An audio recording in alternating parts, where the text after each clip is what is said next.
पाकिस्तान में इस time scenario क्या है गार्लिक का, कितना हम लोग प्रोड्यूस कर रहे हैं और कितना हम बाहर से मंगवा रहे हैं। 27,000 टन इसकी प्रोडक्शन थी, तकरीबन 1/3 अभी इंपोर्ट करना पड़ रहा है। हमारे लिए इस्तेमाल कितना मुफीद है। और ब्लड जब सर्कुलेशन बेहतर करता है तो हमारी जनरल हेल्थ, हमारी अज़वाजी ज़िंदगी है, उसमें भी इसका पॉजिटिव इफेक्ट आता है। 35 से 40 मन फी एकड़ पैदा होती थी। G1 के आने से जो उसकी पैदावारी सलाहियत है वो तकरीबन 4 गुना बढ़ गई। यानी कौन से इलाके मौजूद हैं इनके वो साइल पे डिपेंड करते हैं और ख़ास तौर पे उसमें ऑर्गेनिक मैटर जो है ना वो ज़्यादा हो। मैक्सिमम पोटेंशियल है क्रॉप का, वो आसानी से हासिल करेंगे। तो फार्मर जो लोग कह रहे हैं ना कि इसकी जी प्राइसिंग डाउन होगी, प्राइसिंग डाउन भी हो जाए तो मैंने कैलकुलेट किया कि अगर हम 200 मन पैदा करते हैं और 300 रुपये फी किलो भी बेचते हैं, फिर भी आपका 30 लाख रुपया फी एकड़ बनता है।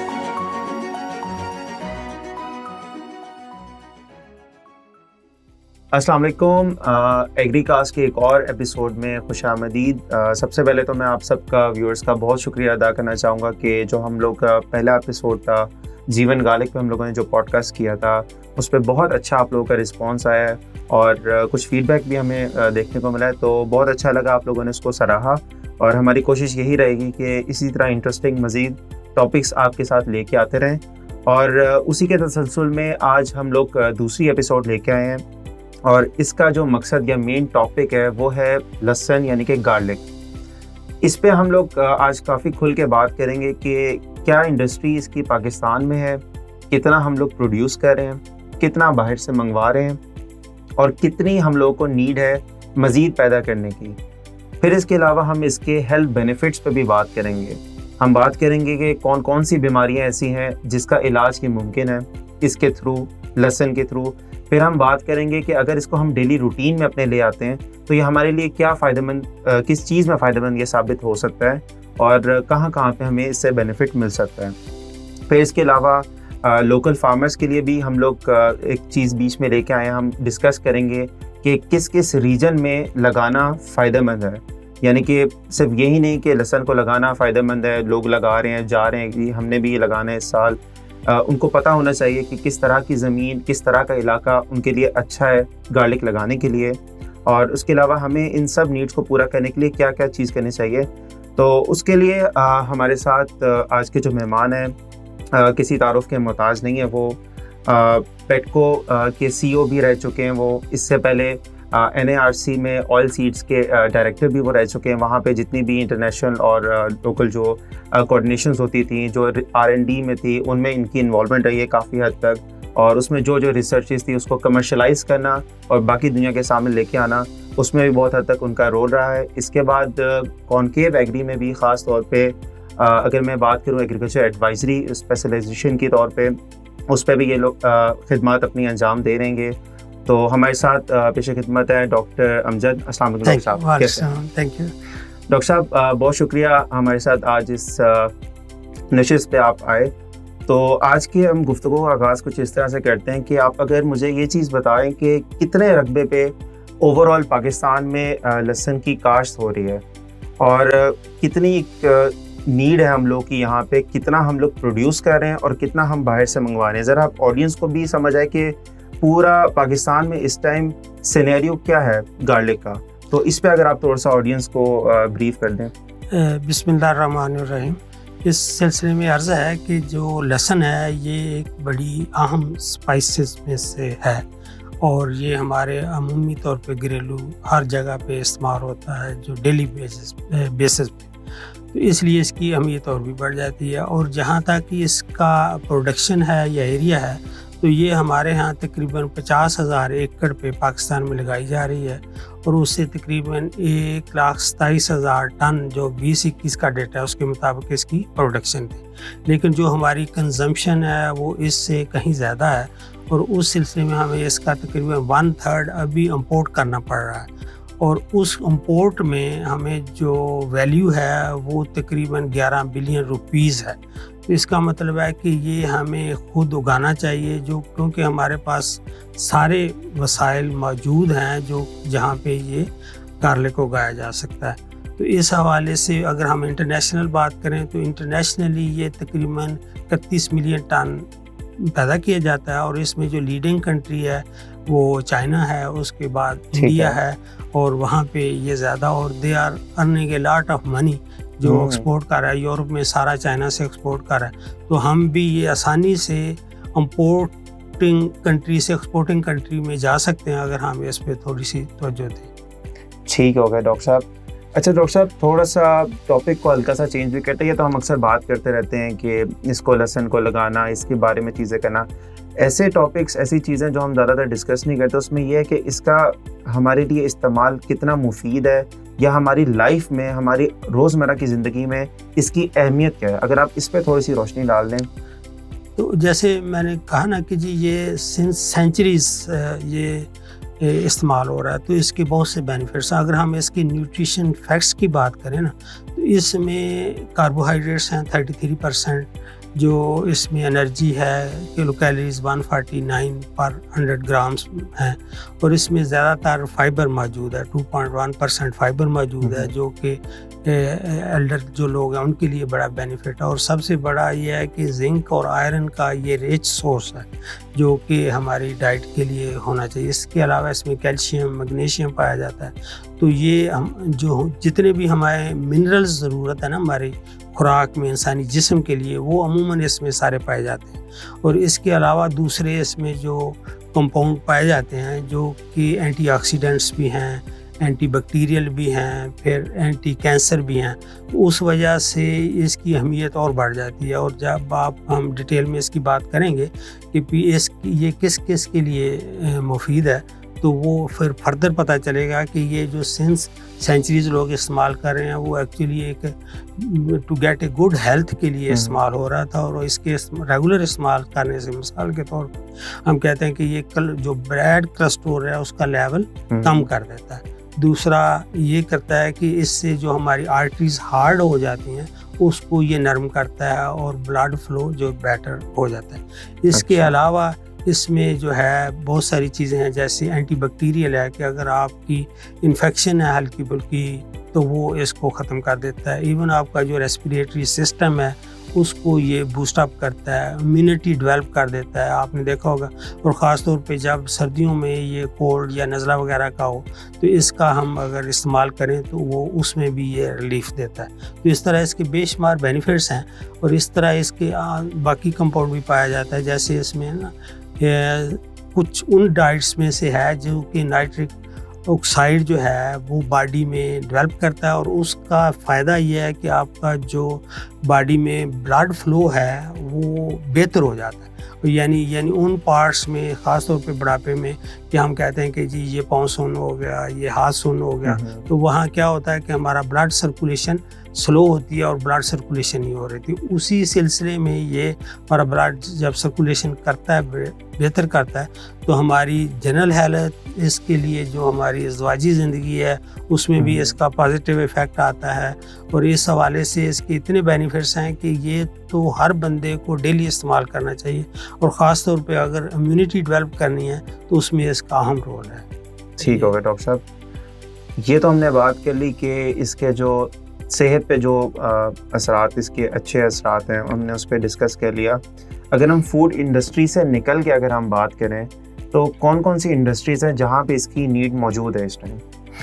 देखो इसकी ज़रूरत जो है, क्योंकि स्पेशली एक तो मेडिसिन के हवाले से है कि इसमें से मेडिसिन डेवलप किए जा सकते, जैसे मैंने कहा कि एंटी कैंसर है, एंटी बैक्टीरियल है, वो इस पे लगे हुए हैं, और उसमें से ऑर्गेनिक कंपाउंड एक्सट्रैक्ट करके उसको मेडिसिन के तौर पे इस्तेमाल किया जा सकता है। बाकी ये है कि जैसे हमारे है कि हमारे पास ऑलरेडी ये एज ए नेचुरल प्रोडक्ट मौजूद है, हम इसको इस्तेमाल करें और इसमें वैल्यू एडिशन करें ख़ास तौर पे, क्योंकि जब हम इसको लेते हैं आफ्टर 6 मंथ जब हम इसको स्टोर करते हैं तो ये ख़राब होना शुरू हो जाता है। अगर अप्रोप्रिएट टेम्परेचर पे इसको स्टोर ना किया जाए तो अमूमन आपने देखा हो कि ये खुश्क होना शुरू हो जाता है। तो उसके लिए ज़रूरी है कि हम इसको वैल्यू चेन में जाएँ कि इसका पाउडर बना लें और पाउडर को एक्सपोर्ट कर लें। इसी तरह हमारा जो इसके दूसरी प्रोडक्ट्स हैं रिलेटेड वो डेवलप करके हम इसको एक्सपोर्ट करें और सप्लाई चेन में ऐसे बनाएं कि ये इसकी वैल्यू एडिशन से जो फार्मर को बेनिफिट और ज़्यादा हो जाएगा। फॉर एग्ज़ाम्पल अगर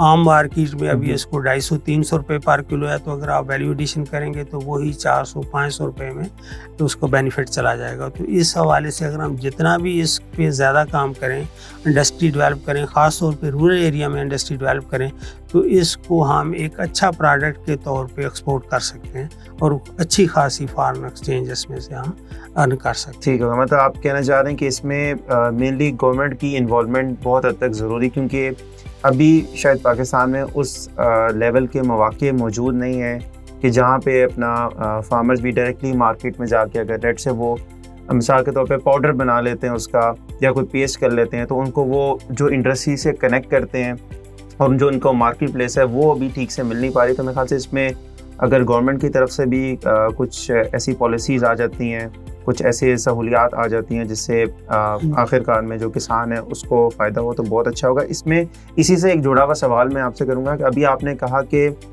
आपने अभी इसकी अहमियत की बात की, गार्लिक की बात की कि इससे हम बाकी चीज़ें मेडिसिन में हम यूज़ कर लेते हैं, बाकी चीज़ों में, तो उसमें क्या हर तरह की गार्लिक की वैरायटीज़, लहसुन की वैरायटीज़ इस्तेमाल होंगी? जैसे मिसाल के तौर पर बहुत सारी वैरायटी है, देसी लहसुन हो गया, चाइना का लहसुन हो गया, हम सुनते हैं जीवन बहुत आजकल उसकी भी धूम चल रही है, तो इस पे भी बता दें कि क्या ये हर तरह की वैरायटीज़ होंगी या कोई स्पेसिफिक वैरायटीज़ हैं जो इन इंडस्ट्रीज़ में यूज़ होंगी? अच्छा, ये इसमें ना बेसिक क्वेश्चन जो आपने किया ना, इसमें ये है कि फार्मर्स को बेनिफिट किस में ज़्यादा हासिल होता है, फार्मर वही उगाता है।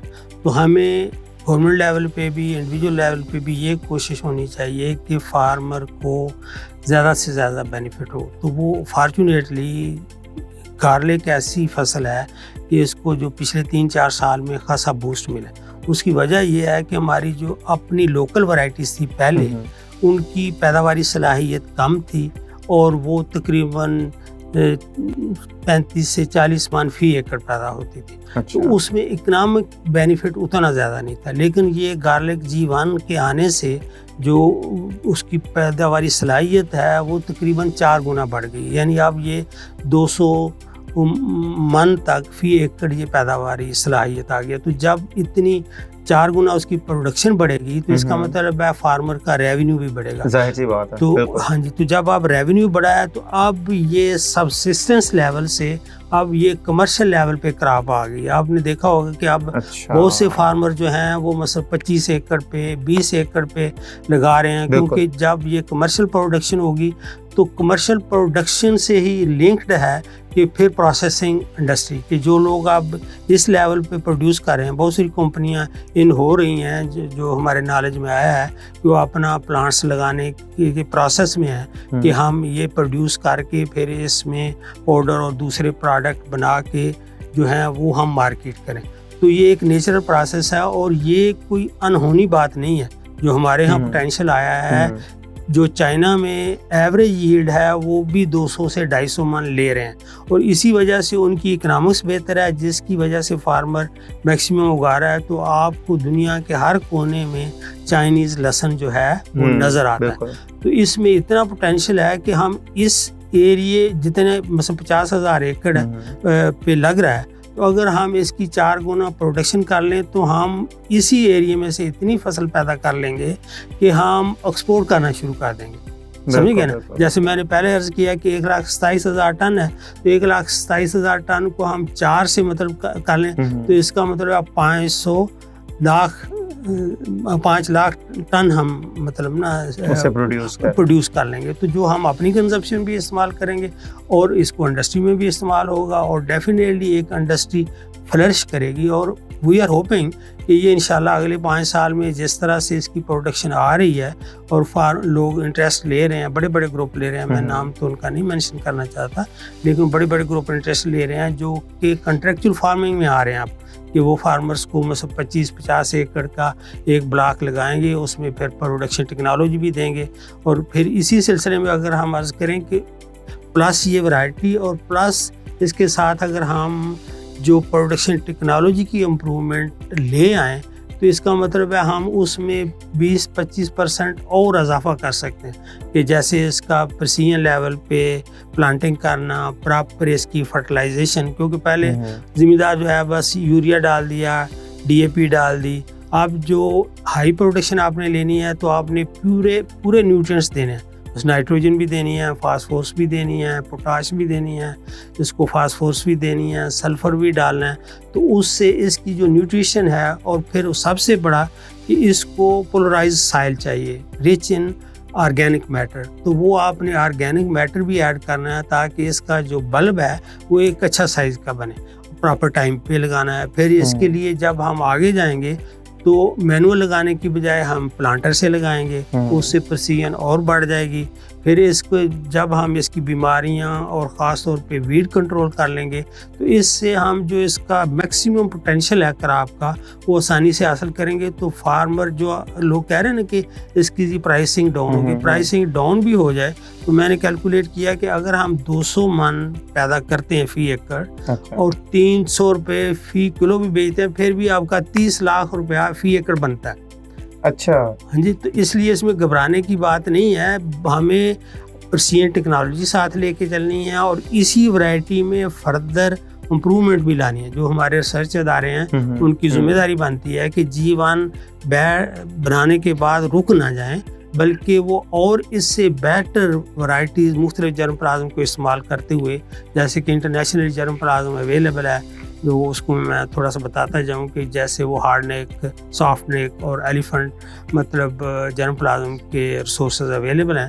तो उस जर्मप्लाज्म को अगर हम इस्तेमाल करें तो और अच्छी टेक्नोलॉजी लगा के, अच्छे सीड्स लगा के, तो हम इंशाल्लाह बेहतर पैदावार कर सकते हैं और इसका बहुत अच्छा फ्यूचर है। इंशाल्लाह लोग जो इसमें आ रहे हैं वो डेफिनेटली लॉन्ग टर्म इससे बेनिफिट आ सकते हैं। डॉक्टर साहब बहुत अच्छा माशाल्लाह आपने इस चीज़ को एक्सप्लेन किया। मेरे ख्याल से काफ़ी सारे सवालात के इसमें जवाब आपने दे दिए।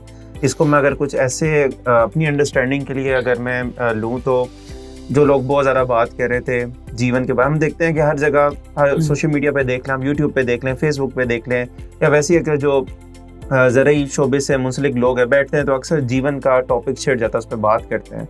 तो मैं भी ये सोच रहा था कि क्या ऐसी वजह है कि जीवन गार्लिक पे इतनी बात हो रही है, बाकी भी और वैरायटीज़ हैं, लहसुन पे पहले कभी इस तरह से बातचीत नहीं हुई। तो अगर मैं उसकी अंडरस्टैंडिंग इस तरह लूँ कि पहले ये क्रॉप कमर्शियल नहीं थी, जैसे कि कमाद की फसल है, ठीक है, हमारी गंदम की फसल है। अब क्या होता है कि उसके करीब करीब हमने देखा कि मिल्स ओपन हो जाती हैं, प्रोसेसिंग प्लांट ओपन हो जाते हैं, वहीं से अपना कटता है, वहीं आता है, वहीं प्रोसेसिंग होती है और आके वो मार्केट में सप्लाई हो जाता है। तो मेरे ख्याल से पाकिस्तान में अब तक जो लहसुन की जो फसल थी उसको उस तरह से कमर्शलाइज किया नहीं गया था। हमारे पास उसमें एरिया था, हमारे पास मौका मौजूद था, उसी को ही टैकल करने के लिए जब वो जीवन की वैरायटी आई तो उसकी प्रोडक्शन ज़्यादा मिलने शुरू होगी। अब जाहिर सी बात है मार्केट चलती है सप्लाई और डिमांड पे चलती है। यहाँ से सप्लाई हमारे पास थी कम, इसलिए वो बाकी इंडस्ट्रीज़ भी नहीं आ रही थी, बाकी स्टेक होल्डर्स वो भी इन्वॉल्व नहीं होते। लेकिन जब से ये G1 आया उन्होंने देखा कि ये तो 4 गुना ज़्यादा प्रोडक्शन आ रही है, तो लोगों को भी समझ आई कि इसकी अहमियत की कि इतना प्रोड्यूस हो सकता है। और जब लोगों ने उसको प्रोड्यूस करना शुरू किया, फिर आहिस्ता आहिस्ता दूसरी इंडस्ट्रीज़ उनके भी माइंड में आई ये चीज़, उनको भी अट्रैक्ट किया, उन्होंने भी अपने फ्यूचर में भी प्रोसेसिंग प्लांट्स लगाने की, ये सब चीज़ों की अपना काविश की। तो मेरे ख्याल से ये हम लोग का आपने ये बड़ा अच्छा सवाल किया है इसमें और बड़ा अच्छा रिव्यू किया उसको। इसमें जो मैं अर्ज़ करता चलूँ कि जो भी क्रॉप नई आती है ना, या जो इस क्रॉप को भी कामयाब करना है, मसलन आप गंदम की मिसाल लें कि गंदम के रिसर्च अदारे हैं उसकी वैरायटी डेवलप कर रहे हैं, इंटरनेशनल उनकी कोऑर्डिनेशन है, वहाँ से जर्मप्लाज्म आता है, वहाँ से वैरायटी डेवलप होती है, उसके बाद फार्मर उसको प्रोड्यूस करता है, जो सीड कंपनीज हैं उसको सीड सप्लाई करते हैं, जो इनपुट सप्लायर हैं वो मतलब फर्टिलाइज़र वगैरह सप्लाई करते हैं। फिर उसके बाद जब हार्वेस्ट होती है तो फार्मर को ख़रीदने के लिए गवर्नमेंट जो है सपोर्ट प्राइस देती है। सपोर्ट प्राइस की वजह से उसको श्योर होता है कि मेरी इस पे गंदम लगी। उसके फिर अगला चैनल जो प्रोसेसिंग का बहुत ज़रूरी है वो है मिलिंग, कि हमारे जो मिलर हैं वो ख़रीदते हैं और मिलिंग उसको प्रोसेस करके उसकी वैल्यू एडिशन करके हमें उसका प्रोडक्ट जो है हमें देते हैं। इसी तरह शुगर का। तो किसी भी क्रॉप को कामयाब करने के लिए ये पूरा साइकिल जब तक मुकम्मल ना हो वो क्रॉप जो है सस्टेनेबल बेस पे कामयाब नहीं होती। ठीक है, वक्ती तौर पे अरूज आया फिर नीचे चली जाएगी, लेकिन इसके लिए ज़रूरी है कि सारे जो स्टेक होल्डर हैं, starting from the government, farmer, policy makers, जो रिसर्च के अदारे हैं वो, और जो फार्मर्स हैं वो, जो इंडस्ट्री है वो सारे जब हम मिल के इसको चेन को मुकम्मल करते हैं तो वो फिर आगे हर बंदे को बेनिफिट होता है और वो जो क्रॉप है या वो जो सेक्टर है वो फ्लरिश करता है। तो इसीलिए जैसे वेजिटेबल में ख़ास तौर पे और फ्रूट्स में हम काफ़ी पीछे हैं दुनिया से, क्योंकि हमारी इन दो सेक्टर में इंडस्ट्री उस तरह से डेवलप नहीं हुई जैसे। और अमूमन ये एस्टिमेटेड है कि तकरीबन फ्रूट और वेजिटेबल में 30% से लेके 40% तक तकरीबन लॉसेस हो जाते हैं, जिसको हम पोस्ट हार्वेस्ट लॉसेस कहते हैं। यानी आपने हार्वेस्ट की, मंडी लाए और फिर आगे कस्टमर तक पहुंचते वो ज़ाया हो जाती है। तो अगर हमारी इंडस्ट्री डेवलप हो जाए और कंट्रैक्चुअल फार्मिंग जैसे कि शुगर केन में है उस तरह से हो जाए, गार्लिक की हम मिसाल ले लें, तो ये जो इसकी वेस्टेज है वो ख़त्म हो जाएगी। और दूसरी ये है कि जो टेक्नोलॉजी, जैसे हमने प्रोडक्शन टेक्नोलॉजी की बात की है ना, प्रोसेसिंग टेक्नोलॉजी और स्टोरेज टेक्नोलॉजी है जो है पोस्ट हार्वेस्टिंग हैंडलिंग, उसमें फर्दर इम्प्रूवमेंट होगी कि जैसे इसकी पोटैटो में हम स्टोरेज, कोल्ड स्टोरेज अवेलेबल हैं, वहाँ ज़मींदार जाके अपना पोटैटो स्टोर कर लेता है। अब गार्लिक में पिछले 3 साल में लोगों को प्रॉब्लम आ रहा है कि वो हार्वेस्ट करके इसको स्टोर कैसे करें और मेंटेन कैसे करें, क्योंकि वो उतना प्रिसीजन नॉलेज अवेलेबल नहीं था। अब आस्ता आस्ता आ रहा है और मैं भी पढ़ रहा था कि इसके लिए हार्वेस्ट के बाद बाकायदा टेक्नोलॉजी वाइज हमें इसकी क्योरिंग करनी चाहिए। क्योरिंग के बाद इसको फिर आपने स्टोर करना है। स्टोरेज के लिए जैसे इसको प्रॉपर टेम्परेचर चाहिए और प्रॉपर उसकी कंटेनर चाहिए जिसमें आपने इसको हार्वेस्ट करना है। फिर इसको जो ट्रांसपोर्ट करना है फिर उसके लिए भी एक टेक्नोलॉजी चाहिए। तो ये वक्त के साथ साथ फार्मर जल्दी सीख जाएगा जब उसको R&D वाले जो हमारे सरकारी इदारे हैं वो हेल्प करेंगे। तो इंशाल्लाह ये एक बड़ी, मैं तो बहुत होपफुल हूँ, बार बार कह रहा हूँ कि ये एक सस्टेन करेगी। जो मतलब हमारी गार्लिक की इंडस्ट्री को आप देख रहे हैं फ्लरिश करता हुआ, और सस्टेन करेगी। जो इसमें आए हैं वो मेरा ख्याल डेफिनेटली हौसले वाले लोग हैं, वो इसको लेके आगे चलेंगे और इसको कामयाब करेंगे और फार्मर्स को ज़्यादा बेनिफिट होगा। और इसी तरह हमारा जो दूसरा सेक्टर्स हैं फ्रूट और वेजिटेबल के, उनको भी सस्टेनेबिलिटी मिलेगी और इसमें बेनिफिट होगा फार्मर का अल्टीमेटली और कस्टमर। बिल्कुल, इसमें तो हम किसान मददगार के प्लेटफॉर्म से भी आप भी अक्सर हमारे साथ शरीक होते हैं। उसके बाद डॉक्टर अजीम होते हैं, मुख्तलिफ वक्तन फ़वक्तन हम देख रहे होते हैं कि एडवाइजरीज़ आप लेके आ रहे होते हैं, नई नई चीज़ें, रिसर्च की भी आप चीज़ें लेके आ रहे होते हैं जो आम ऑडियंस को वैसे नॉर्मली पहुँचती नहीं, लेकिन हमारे प्लेटफॉर्म से होता है कि आप लोग डायरेक्टली आके आम अपना किसानों को भी ये चीज़ पहुंचाते हैं। तो ये भी है कि किसान मदद के प्लेटफॉर्म पे ये चीज़ चलती रहती है। तो इसके साथ एक और चीज़ मैं आपसे पूछूंगा, मेनली कौन से इलाके हैं, अब एक चीज़ आ जाते हैं, ये आम हर बंदे का ये सवाल है कि भाई किसको लगाना चाहिए। हर बंदे के लिए भी मुफीद नहीं हो सकता, ये जाहिर सी बात है, कंडीशंस होती हैं, कौन से इलाके में है, किस तरह की ज़मीन है। तो थोड़ा सा अगर हम इस पे बात करते हैं कि किस तरह के किसानों के लिए ये ज़्यादा सूटेबल है, और अगर सूटेबल है तो कौन सी वाली वैरायटी लगाना ज़्यादा सूटेबल है, क्योंकि वैरायटीज़ तो बेतहाशा हैं, लोग लगा भी रहे हैं। तो इस पे अगर आप ये कन्फ्यूजन क्लियर कर दें लोगों की। ये बड़ा अच्छा सवाल है कि इसके लिए अगर हम पिछला डेटा देखें ना, तो अमूमी ज़्यादातर फसलों में पंजाब में सबसे ज़्यादा है, लेकिन ये एक ऐसी फसल में जिसमें सबसे ज़्यादा ये खैबर पख्तूनख्वा में लगता है, उसके बाद बलूचिस्तान में एरिया, उसके बाद पंजाब में आता है। तो इसका मतलब है कि जो हमारा KP के इलाका है वो इसके लिए ज़्यादा मौजू है। तो इसके लिए अगर एक्चुअली के कौन से इलाके मौजू हैं, इनके वो साइल पे डिपेंड करता है कि अगर अच्छी साइल, जैसे इसको हल्की महरा अच्छी साइल चाहिए जिसका ड्रेनेज लेवल ठीक हो और ख़ास तौर पे उसमें ऑर्गेनिक मैटर जो है ना वो ज़्यादा हो, और दूसरी उसके साथ जो प्लस पॉइंट हो कि वहाँ मीठा पानी अवेलेबल हो, क्योंकि इसको लगातार आपको पूरे सीज़न इरिगेशन करनी पड़ेगी। मैं डॉक्टर साहब इसमें एक चीज़ ऐड कर दूँ, उसमें यह है कि अब डॉक्टर साहब ने जिस तरह बात की कि ज़मीन में ये सब चीज़ें मौजूद होनी चाहिए तो आपके लिए वो सूटेबल है कि आप उस पर लहसुन उगा सकें। तो उसके लिए आप किसान मददगार की हेल्पलाइन और व्हाट्सएप पे नीचे दिए गए नंबर पर रब्ता कर सकता है। अगर आप अपनी ज़मीन का तजिया भी करवाना चाहते हैं तो किसान मददगार ये भी सर्विसेज भी प्रोवाइड कर रहा है। तो जी डॉक्टर साहब कंटिन्यू तो इसीलिए इस तरह जैसे सेम वाली ज़मीन है या कलराठी ज़मीन है, वहाँ पे ये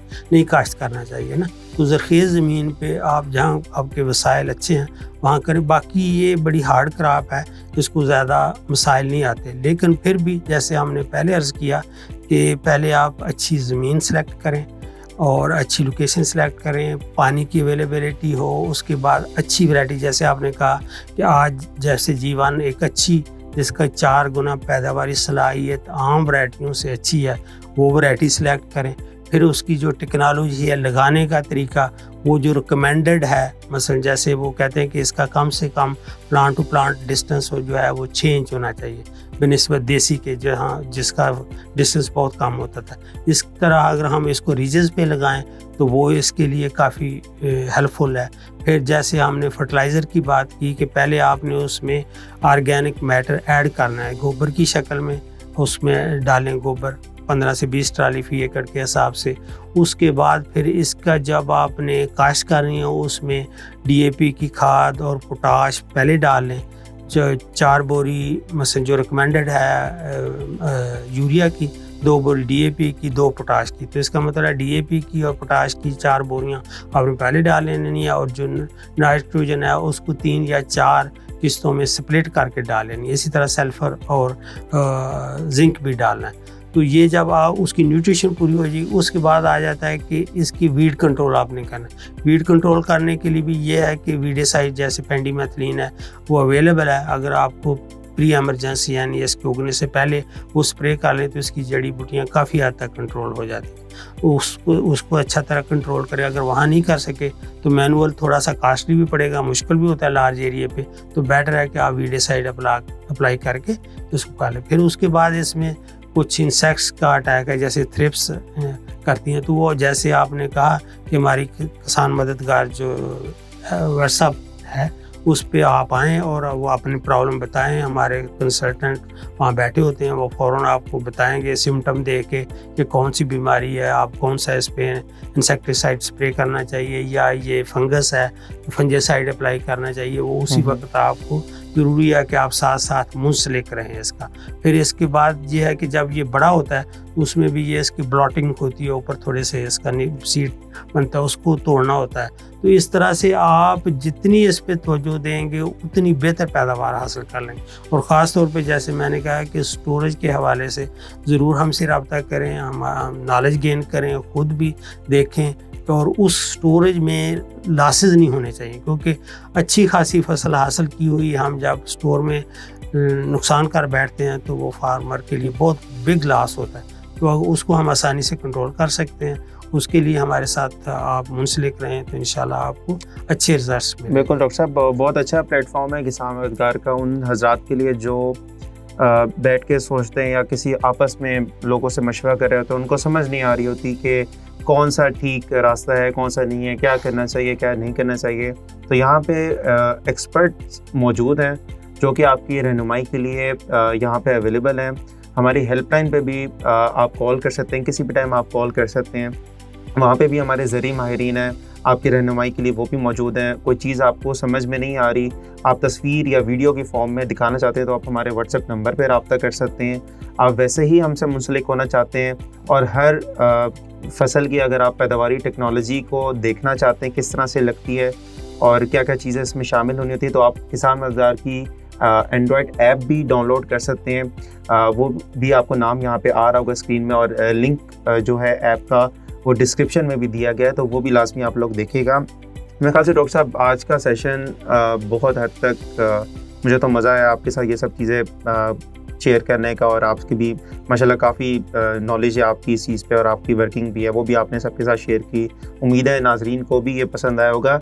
एंड में अगर आप छोटा सा एक पैगाम क्विकली अगर फार्मर्स को दे दें कि क्या चीज़ें उनके लिए बेहतर हैं अगर वो गार्लिक की इंडस्ट्री में आना चाहते हैं, या करंटली भी अगर वो इस इंडस्ट्री से मुंसलिक हैं, तो क्या उनके लिए पैगाम आप देना चाहेंगे? इसमें फार्मर दोस्तों के लिए ये पैगाम है कि आप इसकी जो लफ्ज़ है ना, परसियन टेक्नोलॉजी, उस पे आएँ और उससे मिल के एक्सपर्ट की ओपिनियन के साथ मिल के इसको लगाएं तो इंशाल्लाह आप इसमें मैक्सिमम रेवेन्यू फ़ी एकड़ के हिसाब से जो आप मुख्तलिफ यूट्यूब चैनल्स पे देख रहे हैं वो कोई लेना नामुमकिन नहीं है, मुमकिन है, लेकिन शर्त यह है कि हम उसमें नॉलेज का इस्तेमाल करें, टेक्नोलॉजी को अडॉप्ट करें और बर वक्त जो भी एक्शन है ना, मसलन प्लांटिंग टाइम है तो बर वक्त क्रॉप लगाएं, बार वक्त उसको पानी लगाएं, बार वक्त उसको फर्टिलाइज़र दें, बार वक्त जो इंसेक्ट है